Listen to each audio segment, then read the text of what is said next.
Look, I'll tell you, being an Amazon delivery guy isn't exactly a dream job, but it pays the bills, and you can get by pretty well.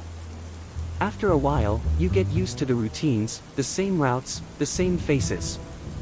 Some customers you get kind of fond of, others you just want to drop the package and get the hell out. But there was this luxury condo that, for some reason, always left me intrigued. It's not like I found it weird, but, I don't know, the place had a strange vibe, you know? Maybe it was the excess of money, those mansions with perfectly manicured lawns, or the fact that every time I delivered there, it was always the same well-dressed guy who came to get the package. Never anyone different. So, that day, I arrived already kind of tired, thinking it would be just another normal delivery. I parked the van in front of the mansion, grabbed the box, and walked up to the door, as usual. But this time, when the door opened, it wasn't the usual guy. It was someone different, maybe around 40 years old, but well preserved, like one of those guys who look younger than they actually are. He was all decked out, you know. Thick gold chain, a Rolex that was so shiny it almost blinded me for a second, and the clothes, man, you could tell they were expensive just by looking at them. The kind of guy you look at and think, this dude's swimming in cash. He greeted me with a smile that seemed sincere, but at the same time, there was something about him that made me suspicious. I can't explain it, it was like he was analyzing my every move, every word I said. He took the box, thanked me, and out of nowhere, he said, "Hey, wanna come in for some juice? It's hot as hell out there, and I just made some fresh juice. It'll help you cool down before you head back to work." Look, normally I would have declined, said I had other deliveries to make, and bounced, but something made me accept. Maybe it was the exhaustion, or maybe I was just curious to see what was behind that door. And man, what a door that was! As soon as I stepped in, my jaw dropped. The house was surreal, like something out of a movie. Everything screamed money. Furniture that looked like art, lights that turned on by themselves, curtains that closed with just a touch, and ambient music that made everything even more impressive. But as I kept walking in, something started to bother me. It wasn't just the over-the-top luxury, but the cameras. There were cameras everywhere, and I'm not talking one or two. There were dozens in every room I passed through, like 10 in every corner. Holy shit, who needs that much security?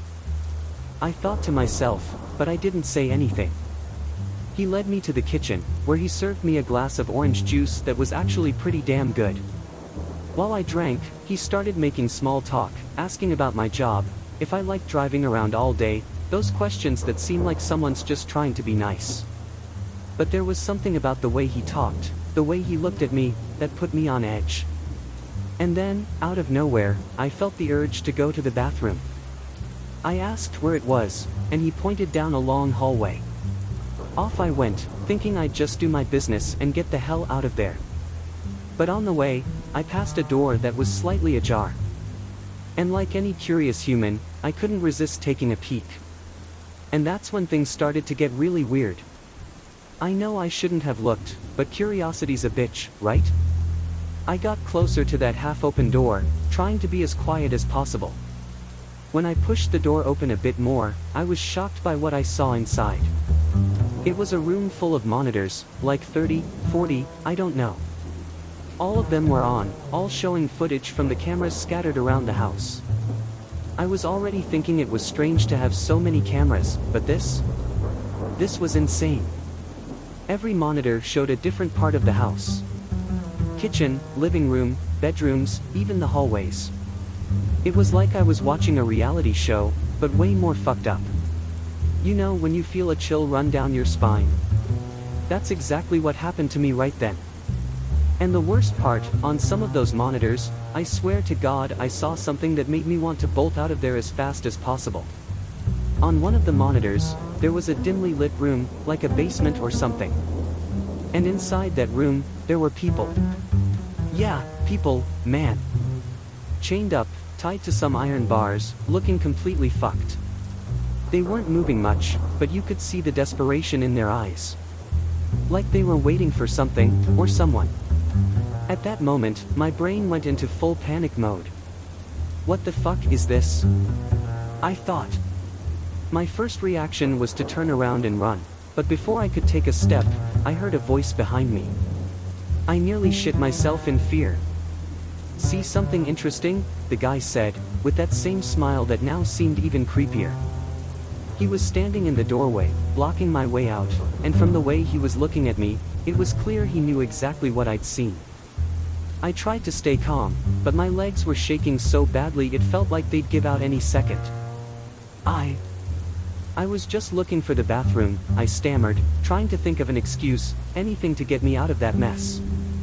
"Curious, isn't it? You don't see a house like this every day, with all this security. But here, we need to take good care of what's ours." I tried to smile, to act like everything was fine, but inside I was shitting bricks. "Yeah, well, I've seen enough. I think I'll be going now." "Still have other deliveries to make," I said, trying to get past him, but the guy didn't budge. "No need to rush, Gustavo. You haven't seen the best part of this house yet," he said, with a tone that made me want to run the fuck out of there.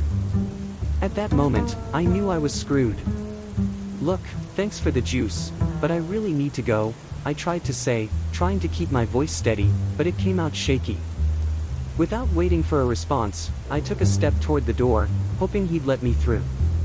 But the guy didn't move.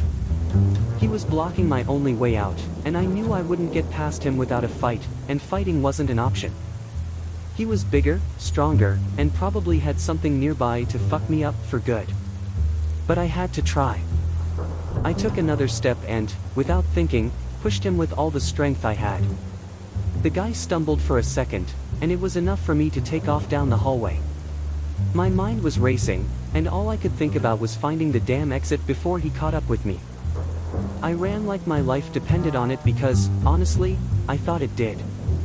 The hallways seemed endless, and every turn I took left me even more lost in that cursed mansion. I could hear his footsteps behind me, getting closer and closer.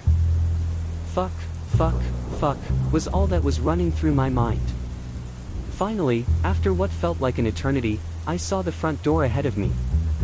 I ran to it, but of course, the damn thing was locked. I started banging on the doorknob, trying everything to get it open, but nothing. He must have locked it remotely, with that fucking automation system. "Oh, no, man, this isn't happening," I said to myself. Then, I saw a window in the room next to me, and without thinking twice, I ran to it. It was my last chance. The window was slightly open, but it was high, and I'd have to jump. I didn't think much, I just went for it. I threw myself out, and landed awkwardly on the lawn outside. I felt a sharp pain in my leg, but I didn't stop. I couldn't stop. I got up, limping, and ran as fast as I could to the van. My hands were shaking so badly I could barely get the key in the ignition. But somehow, I managed to start the engine, and I tore out of there, not looking back. Only when I was miles away did I start breathing again. I knew I had narrowly escaped, very narrowly. My body was still trembling, and my head was a mess of thoughts. What the fuck was that? What the hell was that guy up to? I asked to change my route, made up any excuse, and just thinking about that place makes my stomach turn. What I saw there? I don't know, and honestly, I'd rather never find out. The important thing is that I'm alive. But fuck, what the hell was that? Help us if you like our content. Subscribe here.